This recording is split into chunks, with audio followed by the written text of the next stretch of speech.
विवाह से पूर्व योजना। रोग मुक्त संतान उत्पत्ति के लिए माता या पिता बनना एक गर्व और उत्तरदायित्व की बात होती है, जिसके लिए विवाह से पूर्व एक उचित योजना बनानी पड़ती है। मैं doctor J C. Lal, pediatrician, BLK super speciality hospital, new Delhi. आप इस चैनल को सब्सक्राइब करें और बेल आइकन को प्रेस कर दें ताकि वीडियो आपको मिल सके, और वीडियो को लाइक और शेयर अवश्य करें। स्वस्थ गर्भावस्था या स्वस्थ संतान के लिए कुछ जानकारी स्त्री पुरुष के विवाह से पूर्व ही आरंभ हो जाती है, और जीवन में कभी कभी ऐसे रोग प्रकट हो जाते हैं जो कि शारीरिक कठिनाइयाँ उत्पन्न कर देते हैं। इनको पहचानने के लिए कुछ स्वास्थ्य परामर्श लेने पड़ते हैं, जिनको हम जेनेटिक काउंसलिंग कहते हैं।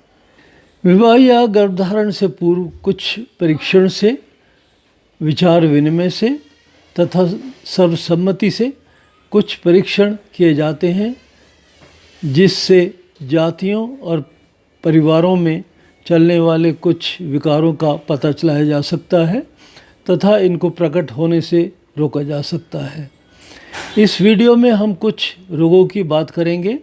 ये रोग और परीक्षण इस प्रकार से होते हैं। हालांकि रोग तो काफ़ी हैं, फिर भी हम कुछ एग्जाम्पल यहाँ पर कोट करेंगे। जैसे कि पहला, क्रोमोसोम और परीक्षण तथा जेनेटिक स्क्रीनिंग, जिसमें डाउन सिंड्रोम जो बच्चा पैदा होता है उसमें मस्तिष्क और हृदय विकार भी हो सकते हैं। सिकल सेल डिजीज़ और थैलासीमिया, जिसमें कि जो रक्त है बार बार टूटता है और बच्चे को बार बार रक्त देना पड़ता है।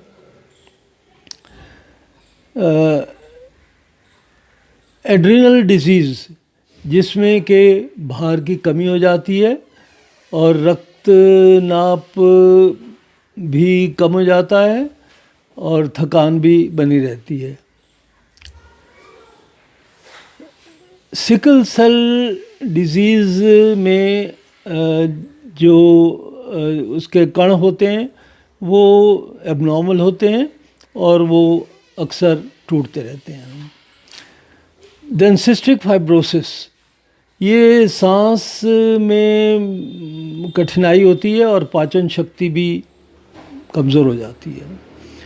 देन एल्बिनिज़म, इसमें त्वचा सफ़ेद हो जाती है, और इस तरह से कई अन्य रोग हैं जो कि परीक्षण से रोके जा सकते हैं।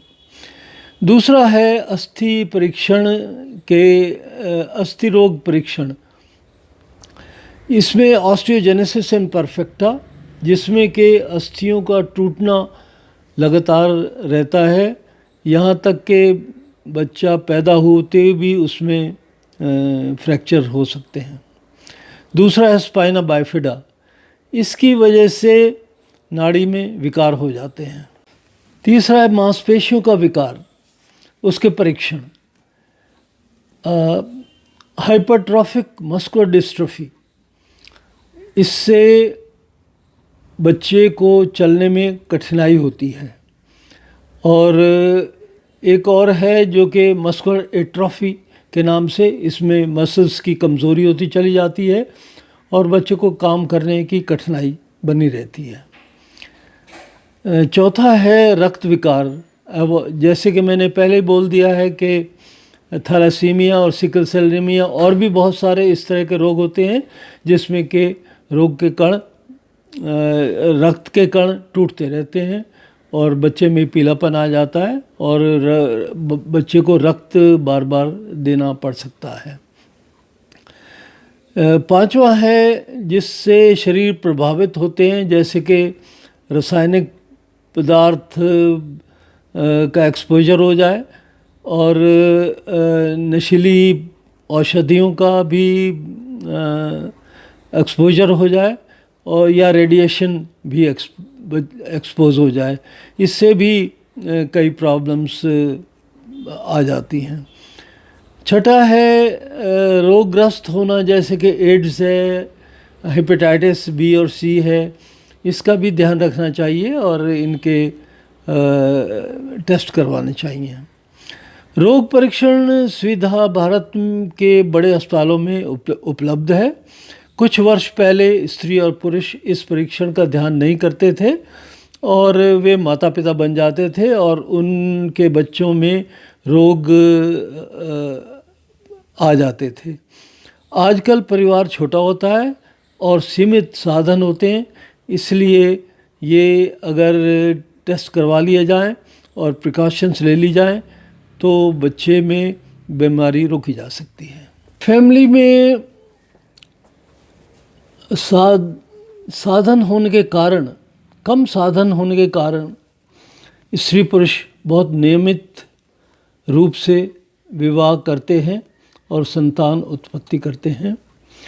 महिलाओं के विवाह का सर्वोत्तम समय 18 से 21 वर्ष की आयु में तथा पुरुषों में 21 से 26 वर्ष की आयु में उपयुक्त होता है, परंतु कुछ परिवारों में बाल्यकाल में ही गठबंधन और विवाह की प्रतिक्रिया का चलन है, जबकि बच्चे अभी अपरिपक्व होते हैं और उनको विवाह का अर्थ भी मालूम नहीं होता।